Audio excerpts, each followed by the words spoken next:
Assalamualaikum warahmatullahi wabarakatuh. Waalaikumsalam warahmatullahi wabarakatuh. Alhamdulillah wassalatu wassalamu ala Rasulillah wa ala alihi wa sahbihi wa mawala ma ba'du.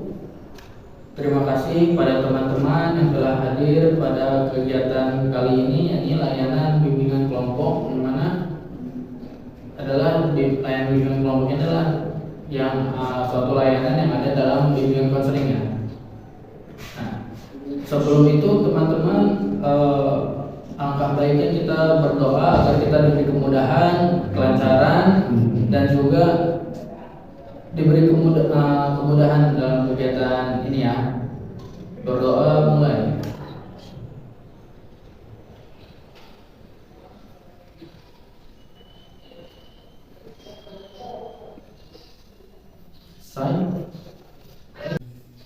Baik teman-teman, sebelum masuknya kegiatan layanan bimbingan kelompok ini, alangkah baiknya kita untuk lebih mengenal satu sama lain ya. Sebelumnya kenalin, saya Latiful Anwar. Saya asalnya dari Serang. Saya di sini sebagai pimpinan kelompok. Boleh diperkenalkan satu persatu dari sebelah kiri saya, sebutkan nama dan alamatnya. Baik, izin perkenalkan diri, nama Ibu Jaki, alamat Keramat Tontu Jaki. Keduanya Baik, perkenalkan diri, nama saya Fathur Rahman dari Serang. dari Serang.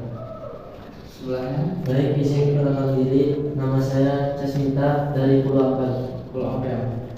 Baik, perkenalkan diri, nama saya Muhammad Fauzan Bukhari dari Waring Kurung. Perkenalkan diri, nama saya Muhammad Zikri Bertansa dari Bogor. Baik, nama saya Mufrodi dari Waringin Kurung. Baik, nama saya Azam Firdaus, saya dari Kedaya. Baik, nama saya Indra dari Skande.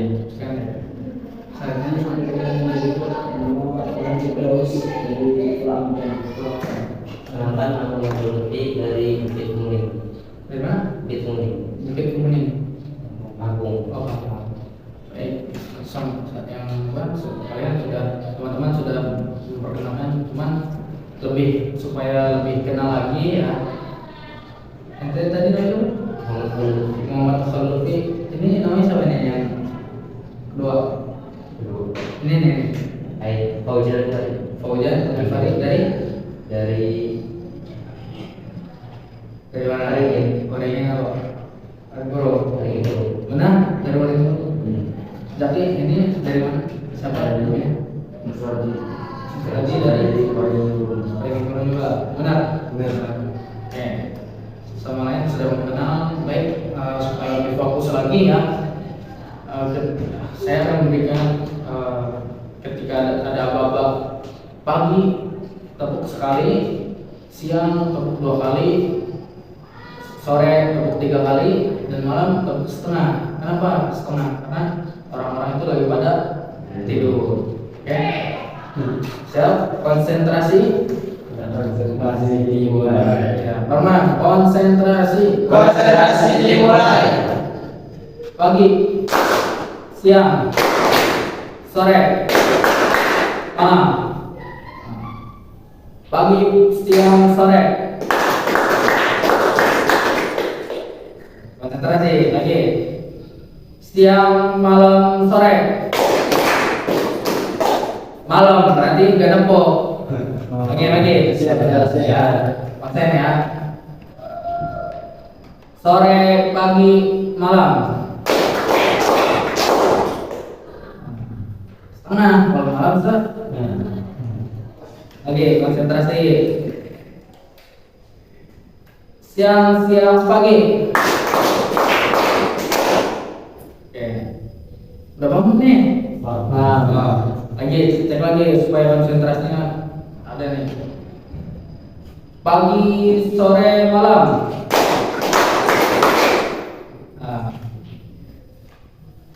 Nah, udah fokus belum? Baik teman-teman, sebelumnya kalian pernah melaksanakan atau mendengar kegiatan layanan bimbingan kelompok?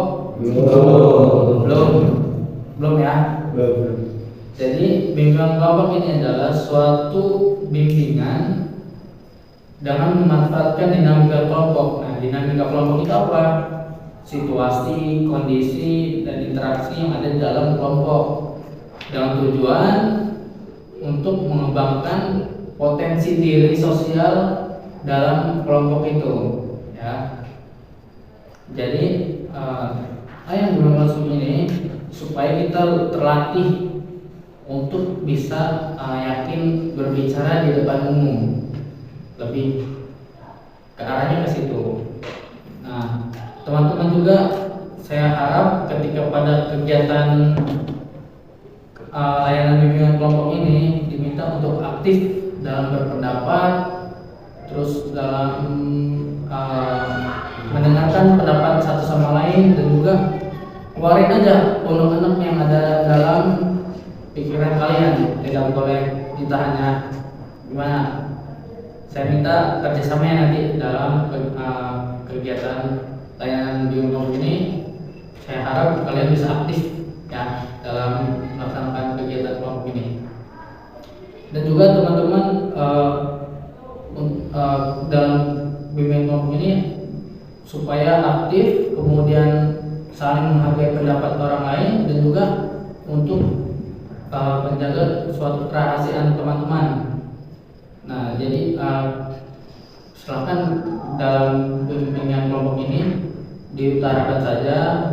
Ntar kalau udah di luar, udah ya gak usah diomongkan lagi, biar di sini fokus dalam kegiatannya. Kemudian juga untuk menjaga kerahasiaan teman-teman yang lain.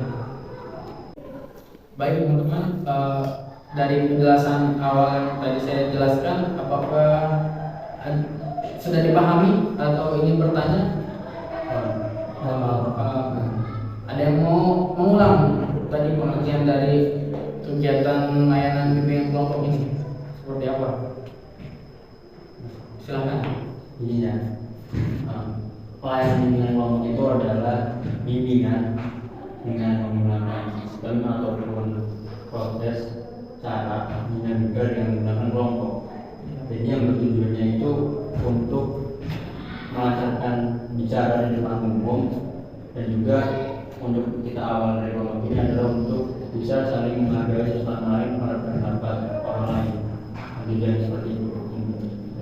Baik, ada lagi? Cukup, bagus ya. Beli aplaus dulu.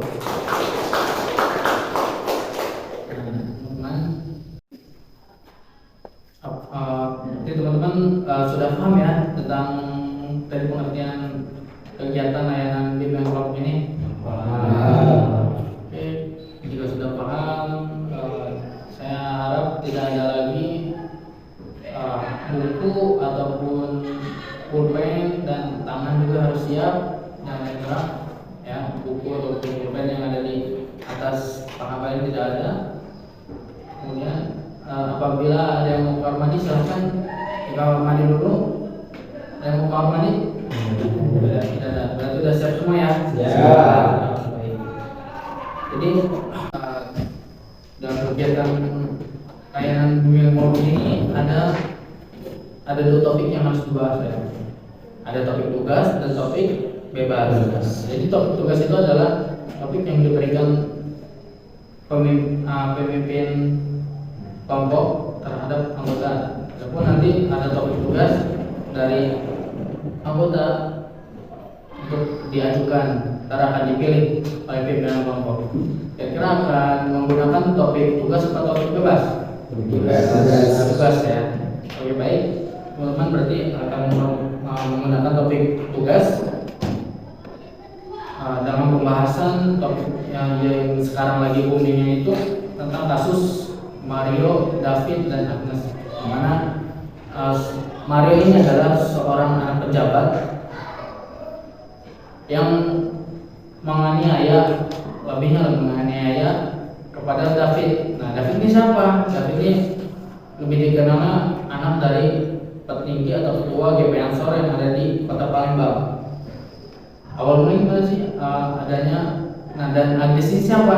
Agnes adalah perempuan yang ngompor-ngompori Mario. Bisa dikatakan juga Agnes ini adalah cewek atau pacarnya Mario. Dan mengaku Mario Agnes ini selingkuh dengan David ya. Padahal David itu tidak tahu apa-apa, yang keterangannya katanya Agnes ini udah putus dari masa lalunya atau dari Mario ini, yang ternyata belum. Jadi Mario ini menganiaya David. David ini nggak tahu apa sebabnya. Ternyata ketika David sedang di rumah dan dia tidak ditelepon, dihubungi sama Agnes turun di rumahnya di suatu komplek. Ternyata Agnes itu datang dengan 3-an, Agnes, Mario, dan Sane. Sane itu temannya Mario. Ternyata punya niat Agnes itu sama Mario dan Agnes sama Mario ya. Agnes sama Mario itu datang dengan berniat ingin menganiaya. Karena Mario ini dipanas-panasin sama Agnes bahwa dia laporan, si Agnes ini ngelapor ke Mario bahwa dia diselingkuhi, terus badannya itu disentuh-sentuh yang tidak. Padahal itu putar balik fakta ya, karena David itu nggak pernah ngelakuin seperti itu. Dan ternyata Sane ini diajak oleh Mario untuk niatan jahatnya Mario sama Agnes untuk menghabisin si David ini. Tapi Sane itu udah melarang supaya tidak melakukannya. Tapi Sane itu udah dibujuk dan udah takut ketangkep polisi. Ternyata Mario ngomong ke Sane, udah tenang aja, bapak saya kan pejabat pajak ini, jadi gak bakal ketangkep lah, aman. Berarti kan ini dalam jiwa pikirannya si Mario ini udah gak betul kan, kalau dia memanfaatkan jabatan bapaknya dari padahal itu suatu tindakan kriminal yang buruk. Pasti semua orang itu juga bakal masuk kantor polisi. Nah, setiba di kompleknya itu, si Agnes ini menghubungi David untuk turun, untuk bertemu dengan mereka. Dengan dalih-dalih ketemu sama tantenya juga nih, tantenya Agnes. Nah, padahal Agnes itu tidak membawa tante. Ternyata Agnes ini membawa 2 temannya ini ya, yang salah satunya adalah pacarnya si Agnes. Dalam chatnya itu yang saya lihat di berita, David cepat turun ke bawah, saya pengen bertemu dengan tante saya. Yaudah suruh masuk aja tantenya, naik ke rumah. Atau enggak udah kata Agnesnya, udah kamu turun aja, saya tidak diperbolehkan turun dengan tante saya. Nah, akhirnya kan cocok di situ chatnya, akhirnya David ngalah untuk turun. Ternyata pas ketika turun tidak ada tantenya Agnes, ternyata adanya Mario dan Sane.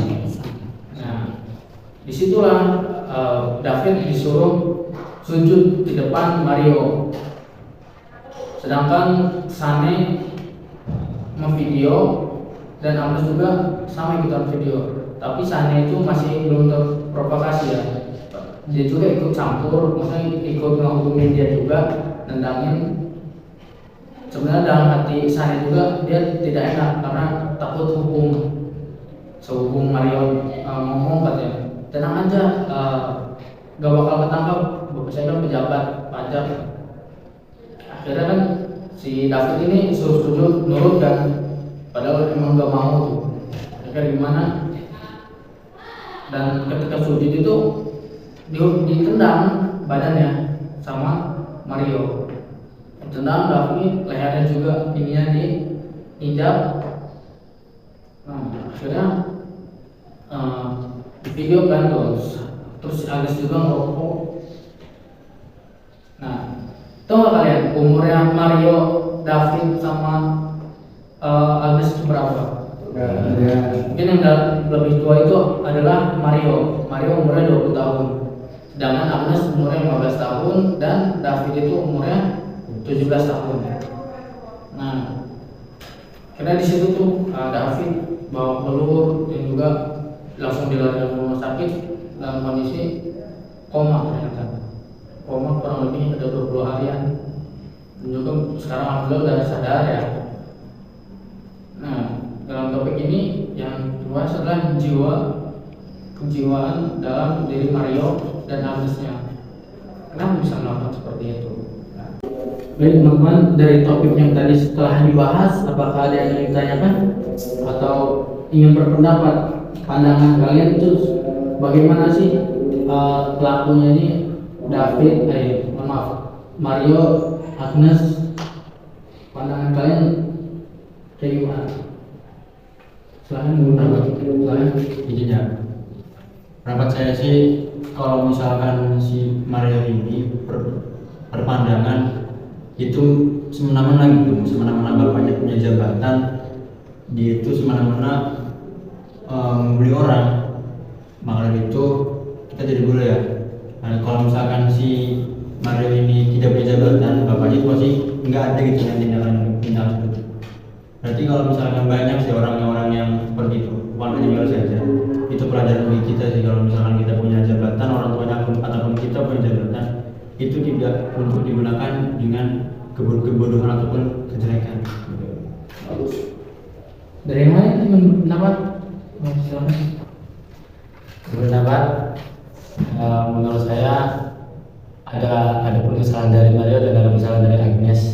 Kalau bagi saya ada kesalahan dari Mario itu dia menyalahgunakan jabatan ayahnya atau bapaknya sendiri, yang sehingga dia melakukan semena-mena kepada orang lain, bahwa saya itu jabatan ayah saya itu tinggi, dia melakukan semena-mena kepada orang lain.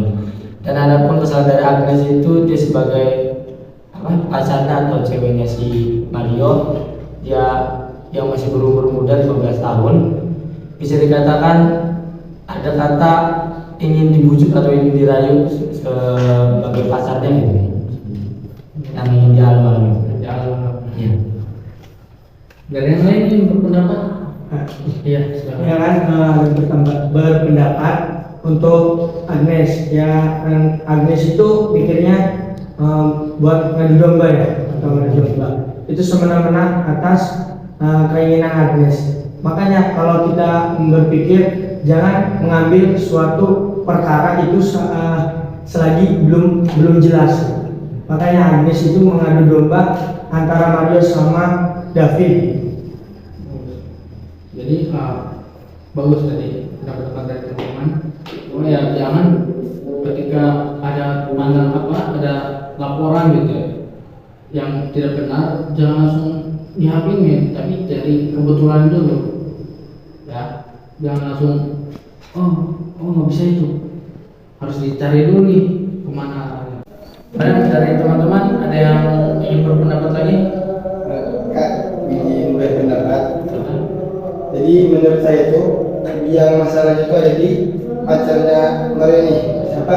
Agnes. Jadi mungkin si Agnes ini merayu Mario untuk membuli David. Mungkin Mario juga tadinya dia mau, berhubung Agnes ini merayu masih cowok tuh di Amerika itu perempuan. Iya, perempuan itu kalau dia merayu apalagi pacaran pasti diturutin ya. Jadi Mario ini rela melakukan hal yang tidak pantas demi pacarnya. Jadi mungkin menurut saya itu dia masalahnya ada di ceweknya. Berarti yang masalahnya ada di cewek. Si Agnes ini. Baik teman-teman, dari topik yang kita bahas, langkah apa sih ataupun tindakan apa sih teman-teman agar tidak terjadi pada diri kita ataupun tidak terulang lagi. Pandangan kalian tentang tindakan seperti ini, langkahnya apa saja? Silakan dari teman-teman. Ya, silakan. Jadi memberikan pendapat, kalau kita seandainya diberikan titipan oleh Allah berupa jabatan, harta,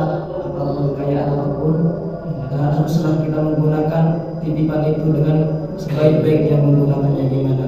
Jangan dititipkannya jabatan, dititipkannya harta, jangan kita gunakan untuk kesalahan. Tetapi gunakanlah, manfaatkanlah harta atau jabatan itu dengan sebaik-baiknya. Bagus, makasih. Dan yang dari yang lain, silakan. Mana nih? Baik, izin menambahkan. Jadi untuk langkah ke depannya, menurut saya untuk kedepannya kita agar bisa memilih ya, untuk pemilih pasangan gitu, dapat memilih pasangan yang benar untuk kedepannya. Dan kan di situ kan Mario kan selaku orang yang lebih dewasa ya, seharusnya karena dia yang lebih tua di situ, harusnya dia itu harus berpikir lebih ini gitu, lebih dewasa lah, lebih dewasa dan tidak boleh percaya dengan itunya pacarnya itu si Agnes, tidak boleh percaya. Jadi kalau misalkan Agnes itu kayak apa, Agnes kan utarakan masalah, jadi jangan mudah percaya dengan apa yang disampaikan oleh Agnes. Jadi Mario seharusnya lebih menyelidiki dulu apakah benar masalah itu atau tidak. Baik, terima kasih. Ada lagi? Silakan. Izin menambahkan untuk kita semua, jika hendak melakukan sesuatu untuk depannya, kita hendaknya berpikir terlebih dahulu sebelum melakukan sesuatu tersebut. Jadi berpikir dulu sebelum bertindak. Bertindak. Baik, bagus sekali tadi pandangan ataupun langkah-langkah tindakan ke depannya. Saya harap itu juga tidak yang memberi langkah itu bukan para pembicara saja, tapi semuanya harus mempunyai tindakan untuk langkah-langkah supaya tidak terjadinya masalah yang tadi ya. Harus pandai-pandai memilih pasangan dan juga berteman agar tidak salah jalan. Oke, saya harap apakah dari teman-teman ada yang mempunyai kritik ataupun saran, silahkan dalam kegiatan layanan bimbingan kelompok ini. Silahkan dari teman-teman, apakah ada yang kritik atau memberi saran? Silahkan. Menurut saya ya Kak, kalau ada kegiatan kelompok lagi itu lebih baik di outdoor gitu, di luar ruangan gitu, lebih nyaman, lebih adem gitu, Lebih ada. sambil melihat keindahan alam kita. Oke. Saran dari mana? Ada yang lagi yang ingin mengutarakan kritik sarannya? Baik. Ada lagi ya? Silakan. Iya, saya akan memberikan kritik tentang kegiatan ini. Intinya kan kita kegiatannya outdoor sambil alam dan juga sambil lesehan juga, terus berpikir. Baik. Dan juga teman-teman, kritik dan saran juga saya terima ya. Baik, terima kasih. Dalam kegiatan layanan bimbingan kelompok ini, apakah nanti akan dilaksanakan pada hari apa lagi, minggu berapa, di jam berapa enaknya? Saran?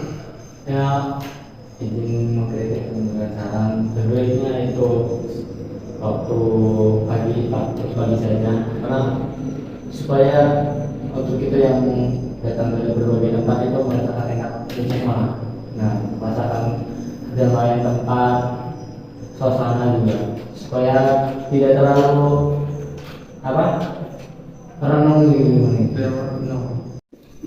Baik teman-teman, apakah ini ada yang mau mengajukan tentang pertemuan kita ke depannya? Ya silakan. Kalau berpendapat nanti kalau ingin mengadakan kegiatan kelompok ini lagi, Iya. gimana kalau dilakukannya 3 minggu ke depan ya, di tempat yang berbeda dan di waktu yang berbeda. Oke. Ada yang mau mengajukan ini ya? Di pukul berapanya? Terus di hari apa juga? Silakan. Hari Minggu dan juga pukul 8 pagi. Selamat pagi. Supaya pikiran masih fresh, Fresh, bisa ya. buka. Siap. Baik, kita akan bertemu pada 3 minggu ke depan di hari Minggu dan di jam 8 pagi ya, supaya kita pikir masih fresh ya. Ingat ya, tadi itu tentang topik yang kita bahas. Semoga kita tidak ada pada diri kita sifat sombong. Intinya pada jiwa Mario itu mempunyai sifat sombong, dan sifat yang dimiliki Agus ini adalah ceroboh. Adapun emang dia di fase itu seorang perempuan ingin mendapatkan pujian dari yang lebih tua ataupun minta pujian terhadap pacarnya ini Mario. Baik, sebelum kita akhiri atau kita tutup pada kegiatan layanan bimbingan kelompok ini, langkah baiknya kita mengucapkan lafaz hamdalah. Terima kasih kepada teman-teman yang sudah hadir pada kegiatan layanan bimbingan kelompok ini. Semoga apa yang disampaikan tadi bermanfaat dan bisa diterima dari pada teman-teman ya. Kurang dan lebihnya mohon maaf. Wabillahi taufiq wal hidayah. Wassalamualaikum warahmatullahi wabarakatuh. Waalaikumsalam.